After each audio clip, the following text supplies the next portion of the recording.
Hello, everyone. Welcome into Yelling from the Couch. I'm Brent Humphreys, joined by my co-host Gordon Chatterton. Gordon, this is kind of hard to believe, man, but we are heading into rivalry week for college football. The last week of the season, Thanksgiving's coming up. How you doing, man? You doing all right? Are you excited? Oh, I'm ecstatic. I'm kind of upset because I got work and I'm going to miss my game on Saturday.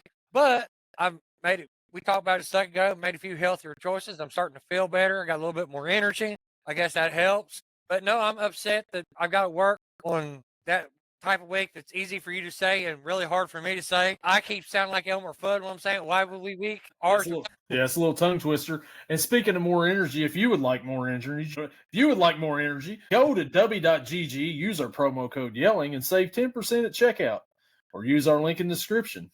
W, be better. Grandpa's denture water is really good, though, by the way, surprisingly. Doesn't sound like it would be, but Grandpa's denture water, highly recommended. I'm going to have to try it. I haven't ordered any yet, but I'm going to have to because I hear you and Gage talking about a lot. It's good stuff. Yeah, you keep talking about it. I'm like, damn, I'm going to have to get some of that.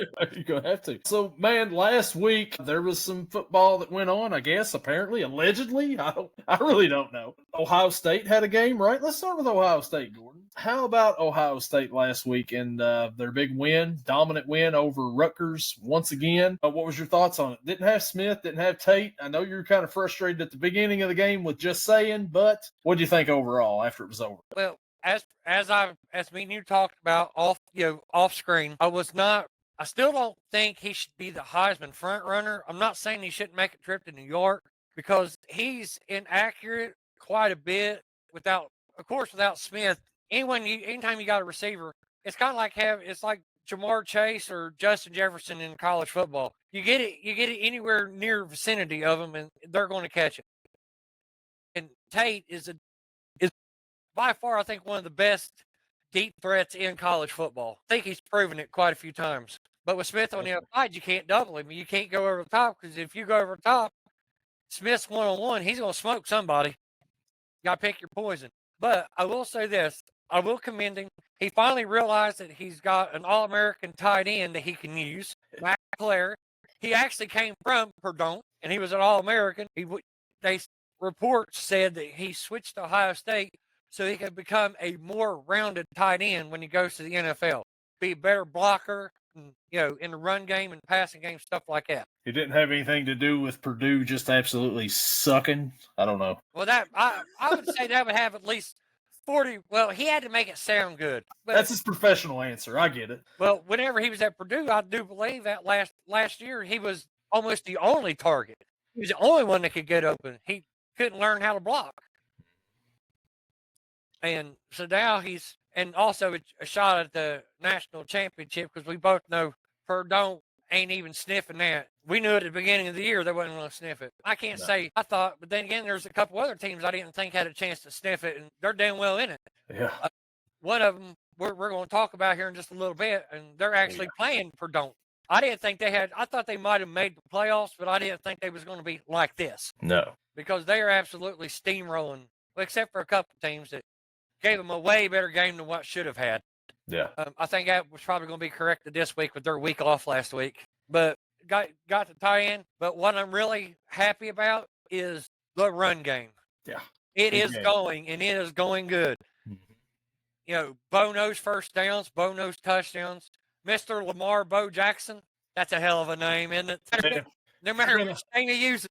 Yeah, if you're going to have Lamar or Bo in football, I mean, you're named after some pretty good ones right there, I got to say. Oh, yeah. And good runners, too. And obviously he is. And I know a couple weeks ago I said, why is Elijah West getting all these touches? Well, I found out he's actually really damn good. Yeah, freshman. 48 yards last week. Yeah, Bo's a freshman, too, but he just took off from day one. So West he's gotten a little bit more opportunities, and he's made the most of the opportunities that he's got the last few weeks for sure. I think they pushed C.J. Donaldson down the depth chart because he only had like 4 carries or something like that. 8 yards. He got him a touchdown, but that was on goal line, and I think that was the first time I saw him. Yeah. What was they doing with Keenholz? They kind of played him and Sayin. They kind of switched him back and forth a little bit there. That's for what they was talking about, and I see it. They want to have him in there on packages where he's throwing the ball, so when he's in there, the opposition It's on tape. Now they just can't key on him running. They got to be aware of him passing the ball too. That's all that's for. It's just something to put on tape. But he can't throw the ball because a few games ago he went 5 for 5. I mean, he can't throw the ball. Yeah, he's 1 for 3 for 19 yards this week. But like you said, he can throw the ball. Oh yeah, but he sucked out loud last week. But I mean, he has been 3 for 3 and 5 for 5. I mean, yeah.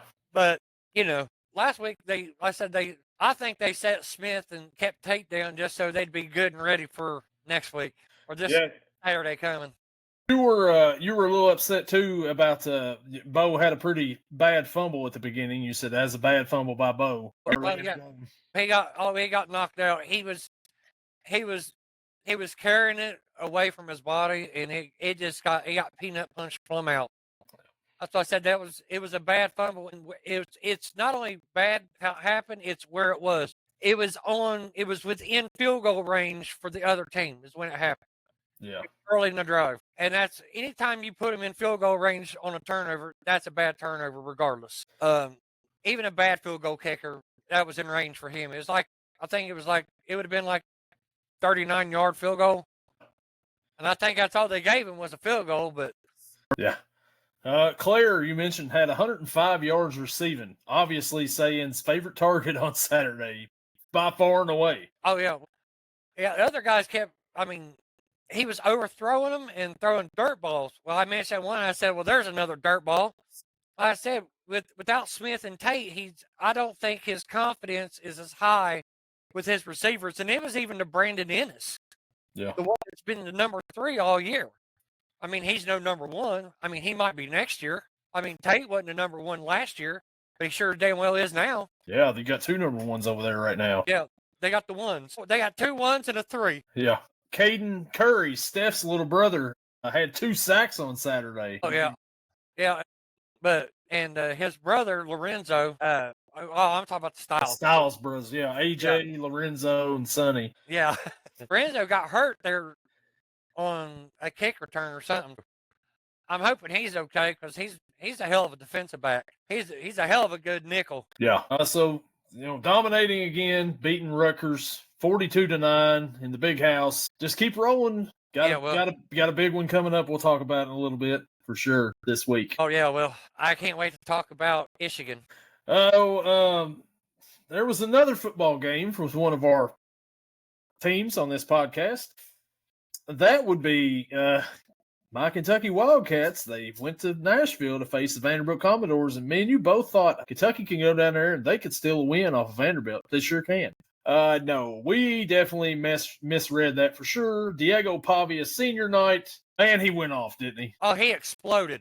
5 touchdown passes and what was it, 400? And I wrote it down. 484 yards, a Vanderbilt school record for passing in a game. And I still feel bad. The guy I picked that I would like to see on my team, he got picked on so bad because that guy he was covering, I think, was 3 steps faster than him every 5 yards because he was way gone. That I felt bad. That is not the type of coverage he can do. But he was handcuffed. There was nothing else they could do. You told me they had a lot of injuries in the secondary. He was stuck on their number 1. He couldn't guard him. No. And so Kentucky held the Vanderbilt team in check running wise. Pavia had 48 yards rushing, and then they had 8 yards, 7 yards, 4 yards, 0, -1, -1.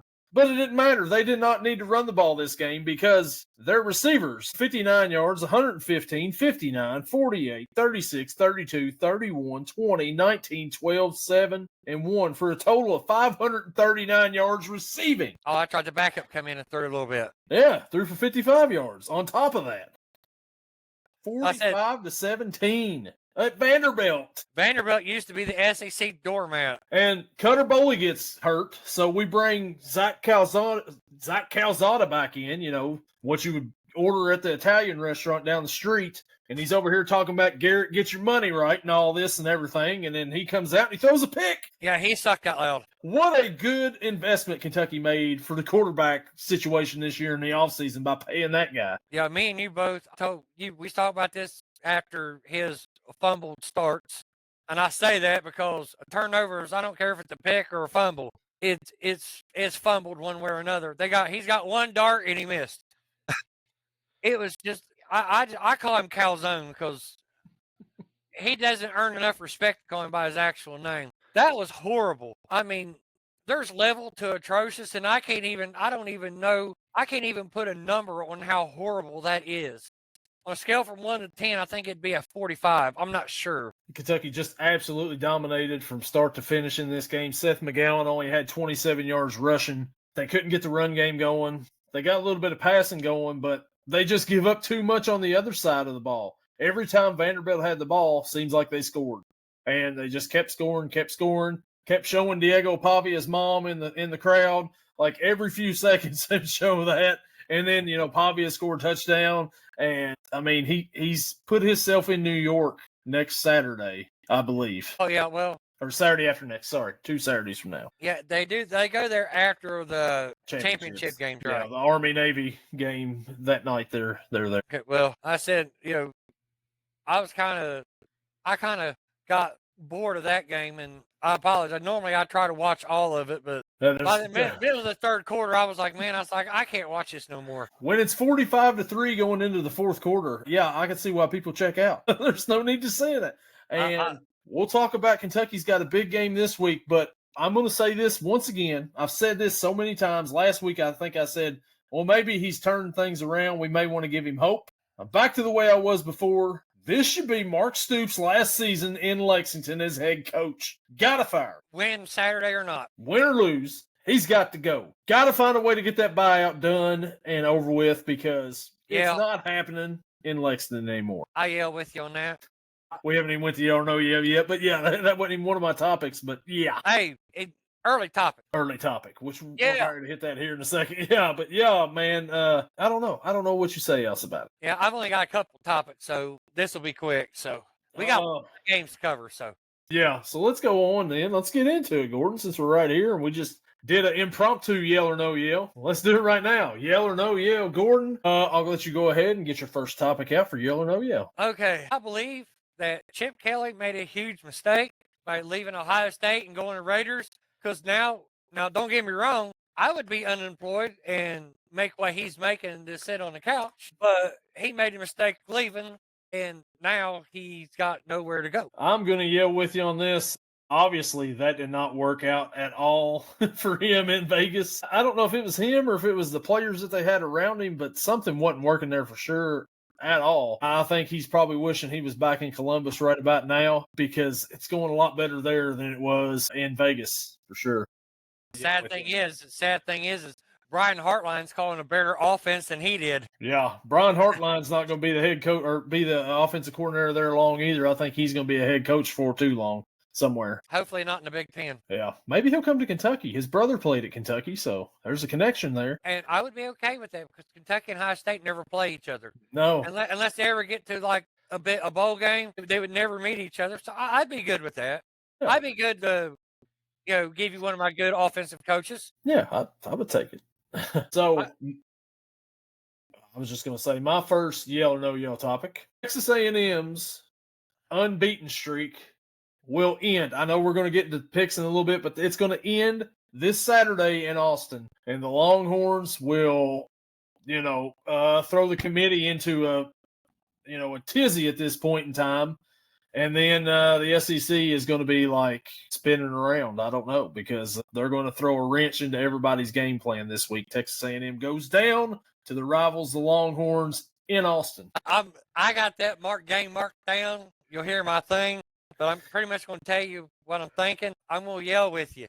Texas has 3 losses. They have nothing to lose. If they lose, they're still got a bowl game, probably the same bowl game. Yep. But if they win, they're more than likely going to be in the college football playoff. They have nothing to lose and everything to gain. They're going to go balls to the wall. And a team that has nothing to lose is hard to fucking play against. And dangerous. Especially a team with talent like that. Yep. I'm not saying Arch Manning, but I'm saying their receivers and their defense, they got a lot of talent. So. Yeah, they got talent. And Arch Manning's got talent too. He just hasn't showcased a lot of it yet. I mean, he's got talent. He's a Manning. He's got some talent somewhere. Oh, yeah, it's somewhere, probably in his pinky toe somewhere. But anyway, he might pull it up. So your next yell or no yell topic. Next yell or no yell topic. They was talking about the next Penn State head coach. They haven't said it's official yet, but there is a rumor that Brian Daboll is going to be is being interviewed as the next head coach of the Penn State Nittany Lions. I think that is. Some people say it's a genius. It would be a genius hire. I disagree. I think it would be a travesty against Penn State because I don't think he is a head coach. I think he is an offensive coordinator. Period. I'm going to yell at you. I'm going to yell with you on this because excellent offensive coordinator. He had the Bills that, when Josh Allen, he kind of helped develop Josh Allen a little bit with the Buffalo Bills. He was on the Alabama staff there when they were starting to get things going offensively and Saban started changing things under Lane Kiffin. I don't think he's a head coach. He didn't prove it in New York. His one good season, Saquon was healthy. Daniel Jones was playing great because Saquon was healthy. I'm with you. I don't think if you thought James Franklin was bad at Penn State, I think it's going to be a little bit worse if you bring Brian Daboll in. You couldn't win the big game before. What makes you think you're going to win the big game with Brian Daboll? The guy hasn't won any big games so far as the head coach. I'm going to yell with you here. I don't like it. Yeah, I mean, come on. His record speaks for itself.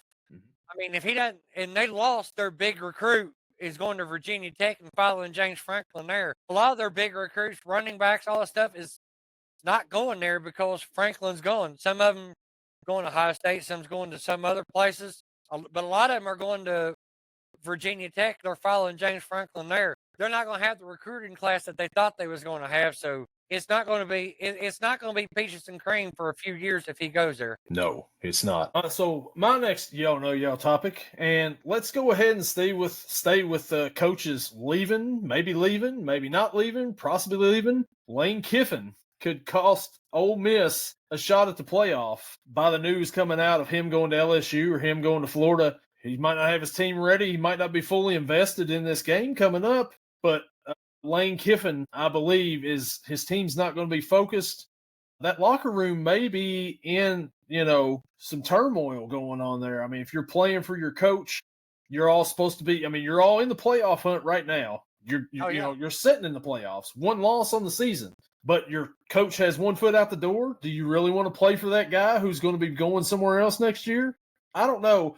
I think that this news coming out about Lane Kiffin going to LSU or Florida, I think LSU's been the big one, $90 million or whatever it is. I think that right there is going to be more hurtful to the Ole Miss team than it is anything else. And I think that he seems like he's not fully invested in his Ole Miss team. No, I agree. I think the players will still play because regardless, if they don't want to be there, they got to put on good tape so they can get NIL money from other schools if they want to leave. Yeah. So I think they're still going to play, but you're right. There's some things the game plan might be crappy, but the players are going to play hard because, like I said, if they're not going to stay there, it's good tape for the NFL draft for the seniors and the juniors that are going to go out, and for the freshmen and sophomores that will be playing, or if the juniors, if they're going to stay, if they're going to take NIL money to go to another school to play for a championship. It gives good tape because if you put a one bad game because of something bad that happens, you're risking cash. You don't do that. You don't put your future in jeopardy just because you're aggravated. Yeah, it's just it's bad timing altogether. And I don't understand the fascination with Lane Kiffin. I get it. He's took Ole Miss to pretty good records the last few years. He wasn't great at USC. He wasn't great at Tennessee. He wasn't great when he coached the Raiders. He was good, but I don't know if he's worth everybody going crazy over to try to hire him in the SEC like a big program like LSU. Now, maybe it works out. Maybe it doesn't. Maybe when Saban hired him back to be offensive coordinator at Alabama, maybe that revitalized his career. I don't know. We'll see, but I don't know, man. $90 million for Lane Kiffin seems kind of sketcy to me. Risky. It seems steep. Yeah, steep. Because he really had, good records, but really good records. Don't get me wrong. 10-1 in the SEC is an impressive record. Yeah, absolutely. And had Georgia beat in the game they lost. Yeah, but as far as what has he done overall, he's not won an SEC championship. He's not won the national championship. He's got no chips except for as Nick Saban's assistant. Yep. Only chip he's got was as assistant coach. Until you do it as a head coach, you've earned no chips. Now he puts a fun product out on the field for sure. But fun only goes so far at an LSU. If you go when you put on fun product, they're going to like it. But you come back with 2 to 3 losses and you're not making the playoffs, they're going to chew you up and spit you out down there because they're expecting to be in the playoffs. And they haven't been back since 2020. And Joe Burrow and the Cookie Monster coaching them. Yeah, but you got to say, man, Joe Burrow and Jamar Chase, Justin Jefferson, and Terrence Marshall, and Clyde Edwards-Helaire. Yeah. That was an offensive juggernaut for college. And also, Randy Moss's son is the tight end. Thaddeus Moss. Yeah. You wasn't touching that team. No, you wasn't. What do you got next for Yell or No Yell, Gordon? I only had 2. So. Oh, you only got 2. All right. Well, my next one, I've got one more left here, and then we'll go on to our games. Speaking of Joe Burrow's back. He's playing Thanksgiving night. Tell me that the NFL doesn't have something to do with Joe Burrow playing tomorrow night because it's Thanksgiving. It's a big primetime game. They can't flex out of it. So what else can they do? The Bengals are 3-8. They couldn't, have a winning record, make it competitive coming into the game. What can we do? Oh, yeah, let's get Joe Burrow back out there right now so he can play in this game on Thanksgiving when the Bengals should just let him sit the rest of the year because the rest of the year does not matter. The NFL's got something to do with this decision about Joe Burrow. Yeah, they probably gave the owners and them a little bit of incentive to let him go ahead and play. Yeah, Joe, 10 good toes Burrow, finally again. Yeah. Yeah, he only had 9 for a while, but now he's got 10 good toes. Yeah, old Toe Burrow. Yeah, Joe, the good toes Burrow. Yeah, he should have sat because, will he make the game interesting and kind of fun? Yeah. But is he going through a hellacious risk? Mm-hmm. Yeah. We talked about this last week. If you're going to play, he should at least sit out at least one more week. Give his foot good time, an extra week to heal. But it's prime time and Sunday. It's on Peacock. I bet them and the NFL had something to do with it because their ratings would have sucked. If it wasn't Joe Burrow playing, the ratings would have sucked because everyone would know it'd be completely one-sided. Yeah, because last week even Joe Flacco went out of the game and Jake Browning came in for a play. So nobody in America wanted to see Jake Browning and Lamar Jackson in that game. So I think the NFL had a little something to do with it, unfortunately, because I've already written this season off for the Bengals. So I just want Burrow to get healthy, stay healthy, and come back next year and try again. Yeah, I agree. I don't think he should have played. I think he should have sat out. They should let just Joe Flacco or Jake Browning, either one, just finish out the season. Like Sean Clifford. Sean Clifford? Yeah, they cut him, though, this past week when they brought Burrow back. He was our backup for a while. Then he was our third string. Then he was our practice squad. Well, that'll do it here for Yell or No Yell segment. So, Gordon, why don't we go ahead now? Why don't we get started? Because we've got a lot of games going on. Feast week, rivalry week, whatever you want to call it. Easy for you to say.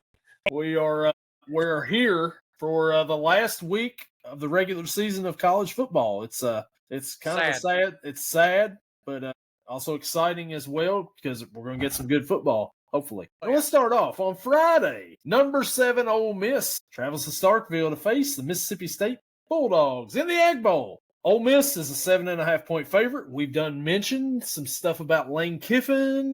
And is he staying? Should he stay or should he go now? Gordon, what do you think about this game? Well, like we talked about, I think the players are going to come out and they're going to give it everything they have. Like I said, because if they're not going to stay, if Lane Kiffin does go, they got to put on good tape. If they're going to go to the NFL draft or if they want to go to a different team, if they put garbage on, they might as well just stay there and not even try to get drafted unless they're seniors because their draft stock is going to drop like a hot lead balloon over water, sink straight to the ground. And same thing if they go to. So yeah, but the play calling is what's going to show it. If it looks like it's well executed, Lane Kiffin may be more in than what we're thinking. But I'm still going to take because I've watched a couple Mississippi State games, home or away. Most of the time they're not on, and when they're not on, it's like watching two drunk bums bump into the wall. It's not fun. I got Ole Miss, and because it's a rivalry, you really don't want to say cover or not because it's hard telling. because they could play like complete garbage and still play better. It's good enough to keep it close. But I got Ole Miss winning this one. So here's some incentive for Mississippi State. They're 5-6. They win this game over their rival. They go to a bowl game for the first time in a few years. That would be huge for that program. They started off the season 4-0. They beat Arizona State at Starkville in a game where they kind of dominated Arizona State, and we thought, wait a minute, hold up, Mississippi State may be something this year. It turns out they probably wasn't. But Ole Miss, there's some question marks over there with Lane Kiffin, the head coach. Does he stay? Does he go? Like you said, the players are still going to play for Lane Kiffin. I think that Ole Miss is more talented than Mississippi State does. This is a rivalry game. Mississippi State's got a lot to play for. But on the other foot, Ole Miss also has a lot to play for. They win, they're in the college football playoff. Mississippi State wins, they get a bowl game. Which way do you go here? This is a home field advantage. You're going to have those stupid cowbells out ready to go. But Ole Miss will be ready for them. They play them every other year, I guess they go to Mississippi State. I like Ole Miss to win this game. But I'm with you on the covering part. I mean, you really can't say. But I'm going to say that Mississippi State covers. Ole Miss wins by about a touchdown. And there's going to be more questions than answers after this game with Lane Kiffin, in my opinion. Oh, yeah. If he goes to college football playoff, then the noise is going to get louder. Yeah. Our next matchup on Friday, number 13, Utah travels to Lawrence to face the Kansas Jayhawks. Utah's a 10.5-point favorite. Gordon, what do you think here? This doesn't really seem like a natural rivalry to me here, but I think, this should be a decent game. It should be a pretty good game. Utah is better than a 10.5-point favorite over Kansas. I think just because it's in Kansas. Yeah. To be honest with you, the game they should have had in the season, I think they had earlier, Kansas, Missouri at the end of the year, the border war. They should have kept that one there. But Utah is good enough to beat them even in Kansas. Something's went wrong with Kansas. They was really good in the beginning of the year. Yeah. Just like the damn cowbell team, and they just dropped off. They just dropped. So give me Utah, and on this one, I would take a cover. Jalen Daniels was a early season Heisman Trophy candidate for Kansas and has not lived up to that hype whatsoever at all this year. Like you said, Kansas started out pretty good. You're thinking, hey, they may be something. And then they're 5-6 right now. They need a win to get into a bowl game, just to make a bowl game. Utah needs a win to stay alive with their playoff hopes. I like Utah to win this game. I think Utah covers too. They could play this game, in the moon. And I think Utah would still win the game and cover because Kansas they're not the same team they were at the beginning of the year. And Jalen Daniels has really hurt his stock in the NFL. Some people had him as a top 5 quarterback in the draft at the beginning of the year, and I don't think he's anywhere in there. I don't think he gets drafted at this point in time. So give me the Utah Utes to win and to cover on the road. But for now, let's go on and let's look at the next matchup. The number 4 Georgia Bulldogs travel to Atlanta to face the number 23 Georgia Tech Yellow Jackets. The Bulldogs are a 13.5-point favorite on the road. Gordon, what do we think here? Once again, Georgia Tech really let me down last week. I mean, really bad. I thought they would win that game comfortably, and they didn't at all. But Georgia is my pick to win the SEC championship, so they can't lose. They've got way more to play for than Georgia Tech. They're playing for the SEC championship game because they have to win to stay in it. So give me Georgia, and they probably will cover, but because it's an in-state rivalry, I would never say that because Georgia Tech's not terrible all the time, just selective weeks. So give me Georgia. I want to take Georgia to win. Going back to our last game real quick, looked it up. Jalen Daniels is a senior, so this is his last game at Kansas if they lose. Georgia, number 4, making the college football playoff. They're, like you said, SEC championship game next week. Georgia Tech lost last week to Pittsburgh. Got beat down. Wasn't even close. I mean, they kind of made it close towards the end, with the score, but it really wasn't a close game. Pittsburgh dominated this team. Georgia Tech, the last few weeks, have not played very well at all. I don't know if they were just not playing too many good teams at the beginning of the year, and they finally played some teams, and they lost some things. I don't know. But Georgia coming on the road here, there's always some funny things happening in this rivalry game. Like Georgia Tech has played Georgia close before, in this game when Georgia Tech wasn't as good and Georgia was dominant. I think Georgia wins this game. And I think Georgia Tech covers this spread here. I think Georgia wins this game, and I think Georgia Tech covers because it's a rivalry game. And, I think that these games kind of get weird with these two teams. So give me Georgia. Oh, yeah. Georgia win, Georgia Tech cover. Give me a second to find the next game because that totally threw me completely off. Indiana, Purdue, wasn't it? That's it. I just had to scroll down to it. Okay.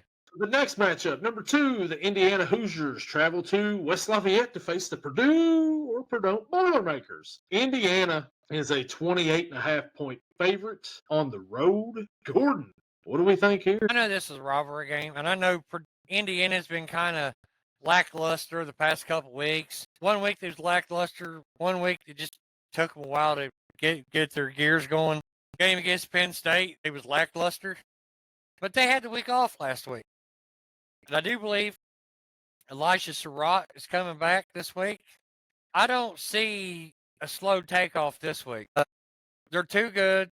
Purdue is not. I mean, right now the way Purdue plays, I don't think they could beat a Division III school. To be honest with you, they could, but they'd look like garbage. So give me Indiana, and believe it or not, I'm taking them to cover by far. I'm with you here. Indiana's going to win this game. They're coming off of a bye. They're going to blow Purdue out.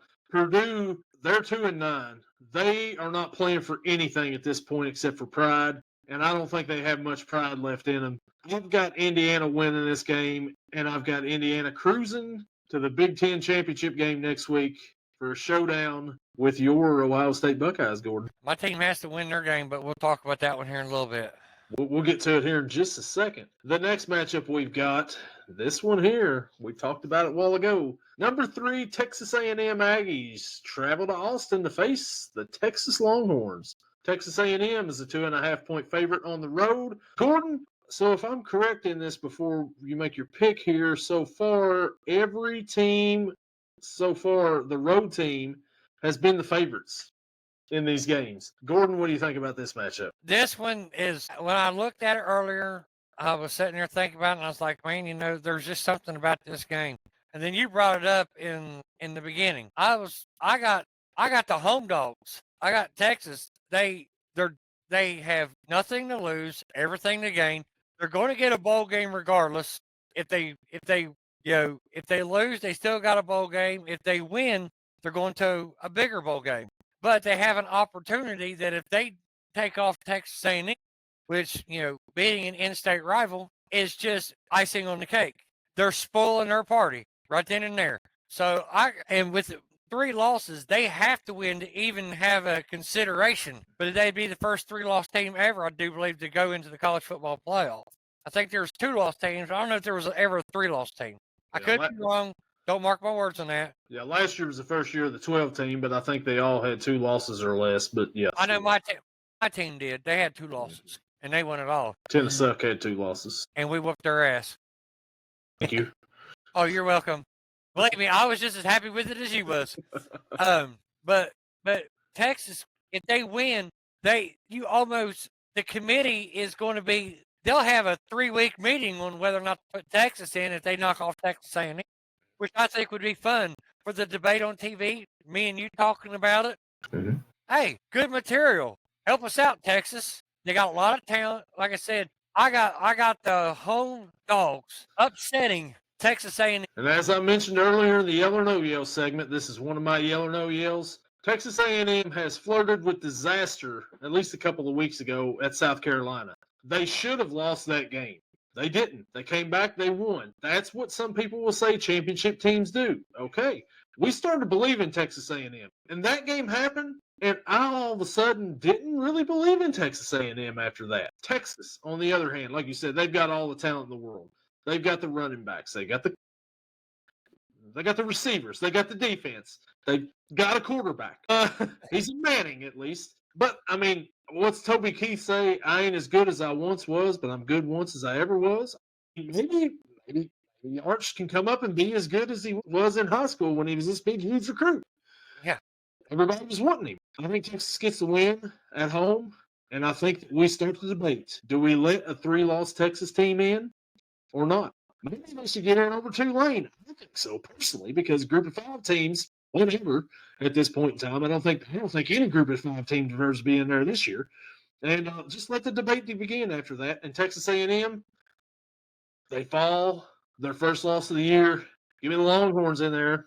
Hook 'em. The final Friday matchup that we're going to talk about. Yeah, all these games are on Black Friday. We got the number 25 Arizona State. No, Arizona Wildcats traveling to face the Arizona State Sun Devils. Arizona, once again, the road team is the favorites in this one. Gordon, what do we think about this matchup between the what state? What state is that? State? No, it's not Sunflowers. Whatever state it is, the desert people out there. Well, I talked about this just about every week we've done this. There's one team I don't go against, especially when they're at home, and that's Arizona State. You do every time I did last year, they chewed me up. And sometimes when I went against them on the road, they chewed me up. I mean, yeah, they had Cam Scatta Boo Boo. Yep. But man, he was a bowling ball last year, just bouncing off people, running them over. Experiment 626. Yeah. Anyways, but I like Arizona State. It's only 1.5 point. I mean, dog, but I think they'll win straight up. I think they're better than Arizona. I'm going to go against you in this one, actually. I don't think Arizona State is as good as they was last year. Like I said, they had that loss earlier in the season to Mississippi State. They don't have Cam Scattaboo, which is a big difference. Sam Levitt hasn't looked as good as he was last season for the most part this season. Arizona, on the other hand, they're coming along pretty nicely these last few weeks. They blew out what we thought was a decent Baylor team. They beat what we thought was a decent Cincinnati team the week before that. Their only losses this year, they lost to BYU by a few points. They lost to Houston by a field goal. And they lost to Iowa State. But they've won their last 5 games. They blew out Colorado, which, I mean, I guess isn't saying much this year.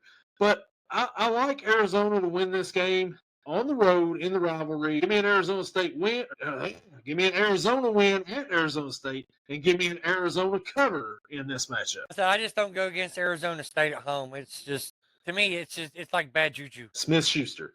Well, the next matchup we've got, and we're going to Saturday now, Gordon, and let's go ahead and let's talk about the first game on Saturday's slate. Saturday, the number 1 Ohio State Buckeyes travel up to Ann Arbor to face the number 15 Michigan Wolverines. Ohio State is a 9.5 point favorite on the road. The road favorite again, Gordon. Gordon, I don't even know if I'm going to ask you who you've got in this game. Why don't you just go ahead and just rant a little bit about Ohio State and Michigan, the game. Yeah, you know who I'm taking. Okay, last year we shouldn't have lost. Year before that, maybe they did have a better defense than they did this year and the year before. I'm going to say last year we shouldn't have lost. It was just terrible play calling, and that was Chip Kelly, so I'm kind of glad he's gone because when we play that team, he wants to show that he can develop a run game that can run on them. And you ain't going to run on them, not through the middle, because that's what they kept trying to do. It's like banging your head against the wall and expecting not to have a concussion. But, and of course, you know, the sign stealing thing from a few years ago, C.J. Stroud's last year. No, I can't even say the letter that starts with the team up north's name. I got Michigan going down. Ohio State, they should win comfortably. But something tells me it's not going to. It's going to come down to the end. But hopefully they don't lose faith in Jeremiah Smith and throw it. If they keep getting defensive pass interference because they can't guard him, and we both know they can't, keep taking the penalties, keep taking the free 15 yards, move up to the field. Eventually they're going to quit tugging on him, and he's going to catch one. And Tate, they can't cover him. I don't think they can keep up with him. And now he knows where the security blanket is. The tight end over the middle. Tight end is the quarterback's best friend. Use him like he did last week. This was the first week he actually used him. Last week was. So, okay, there's my little rant. I'm done for now. With you here, I think Ohio State wins. I think Ohio State wins comfortably. Michigan, just not the same team as they have been. I mean, I haven't even really paid much attention to a Michigan game this year because they haven't been relevant enough, I don't think. Number 15 in the land, they still got a shot at the playoffs. I mean, they're 9-2. It's not going to happen. The streak ends this week. Ohio State wins, and Ohio State wins convincingly in my mind in this game. Yeah, if the team up north does it again, do you know that they are in the Big Ten championship game? Wow. Because they would have one loss in the Big Ten. Ohio State would have one loss in the Big Ten. Get the tiebreaker. Yeah. Wow. No, I did not know that. That's what I heard, and I'm like, oh, you got to be kidding me. I got Ohio State winning, though, so I don't think you got much to worry about. The next matchup, we go to the ACC, and does either one of these teams want to win the ACC? Come on down. Number 12, Miami, travels to number 22, Pittsburgh. Miami is a 6.5-point favorite on the road. Gordon, do we go with Gage's team here, or are we believing in Miami again, or does anybody want to win the ACC? I know SMU's on here. Virginia's got a shot. We're not picking any one of them games because they're not playing any competitive ball this week. What do you think about this? I don't know who you're going to pick. I was kind of hoping we don't go the same way because I don't want to jinx Gage because I want him to think like that. But I can't help it. I got a feeling the way if Pittsburgh plays the way they did last week, they can blow Miami plumb out of the water. Problem is will they play that way next week? They're playing Miami. They're playing a team in the ACC that is playing for the championship just like they are. They should come out and they should play with their hair on fire and their balls in a scrunchie and just go right at it. I am taking the home dogs, the Panthers. Man, so this is what worries me about the Panthers. Last week, they beat a Georgia Tech team. Georgia Tech, maybe they're overrated. We could probably agree on that. They're overrated at this point in time. Yeah. The week before, they had a huge game. They had College Game Day come in. They faced Notre Dame. Notre Dame took it to them. I mean, absolutely destroyed them. Then we may have figured maybe Notre Dame may have been a little underrated. I think after the first couple of games of the year, Miami actually beat that Notre Dame team. I think we could agree, though, Notre Dame's probably a little underrated compared to what everybody thinks about. Miami, I mean, what do you say about Miami? Started off pretty good, and then Carson Beck pretty good in the middle of the season. Now they may be finally getting back on track a little bit. They're going on the road at Pittsburgh. This is a huge game. It worries me that Pittsburgh may kind of get a little scared of the opponent. Maybe the moment's too big for them, kind of like it was against Notre Dame. But I think Miami wins this game. I got Miami winning, and I got them covering by a touchdown. Sorry, Gage. All right, so, okay, good. Now we split up. Now at least one of us will be right. Yeah, and at least it's not, the graphic on game day where we're all picking Pittsburgh and then, they snap a picture and be like, oh, these idiots, So our next matchup, we go to the Pac-12. Just kidding. It's the Big Ten. Number 6 Oregon Ducks travel to Seattle to face the Washington Huskies. Oregon's a 6.5-point favorite on the road. Gordon, what do we think here? That is the thing. Road favorites. That is the theme of this show, obviously. I don't think this is going to be much of a contest whatsoever. I think this is going to be a total wash, blowout. I think if Oregon will probably score 21 points in the first quarter, and then they wouldn't have to score another one, and would probably still win by at least 14. Washington hasn't showed me anything.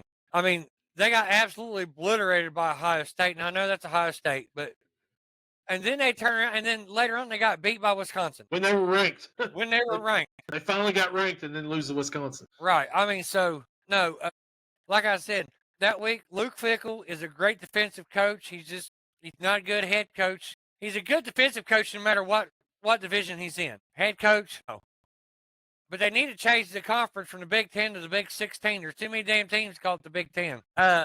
Okay, that being said, give me Oregon and give me a multiplier by 3 cover. I like Oregon in this one too, but I think Oregon, they're not as exciting as they was last year or the year before. Denty Moore has not really played well this second half of the season, really, compared to what he started out as. They almost lost to Iowa a couple weeks ago. Washington's, like you said, they've had some rough patches. They're still 8-3. I mean, a decent season for them.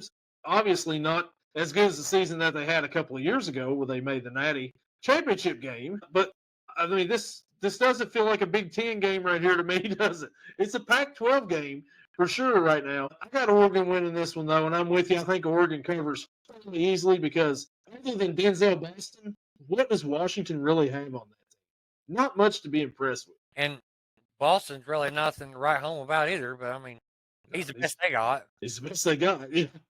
So let's get out of the top 25 real quick, Gordon, here, and let's go with the Governor's Cup.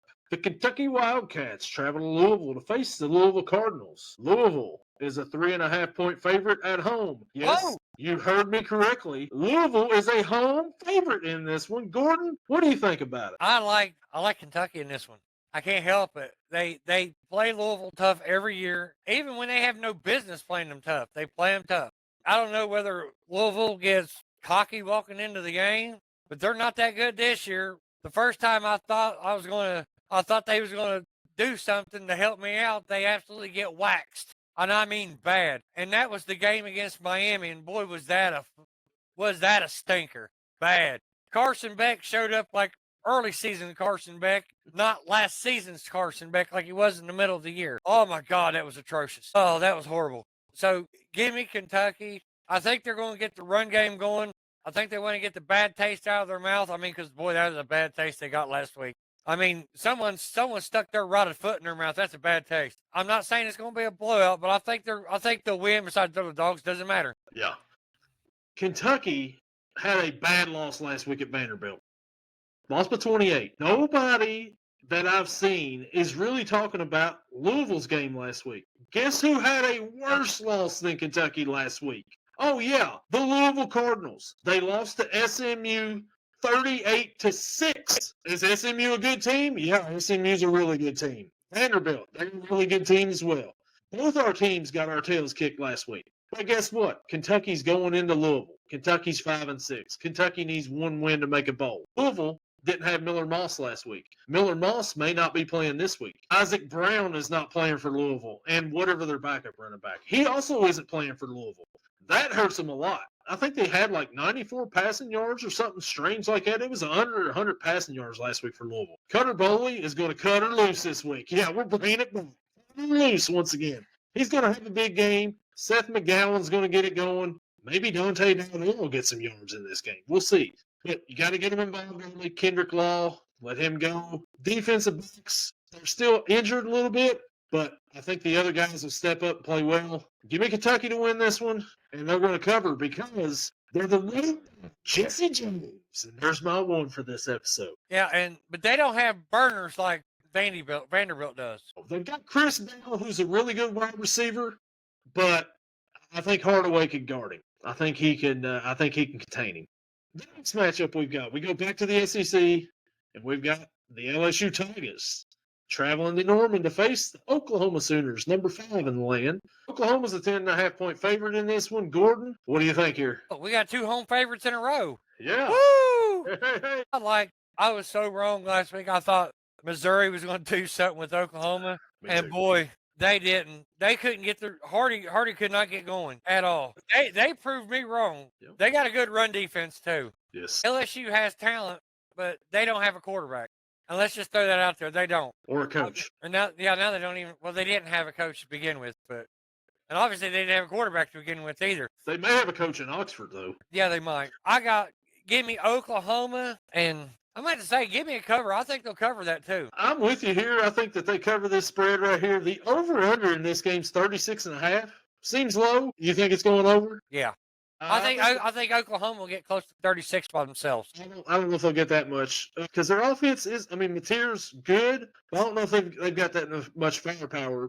But that defense, man, that defense is really good. You said they got a really good run defense, and the pass defense ain't too shabby either. They're one of the top defenses in the land. Of course, they're not the number 1 defense in the land, but really good defense, though. And LSU, that offense already struggles. So you go up against that defense, it's going to be a long day for LSU. I got Oklahoma winning. I got Oklahoma covering the spread.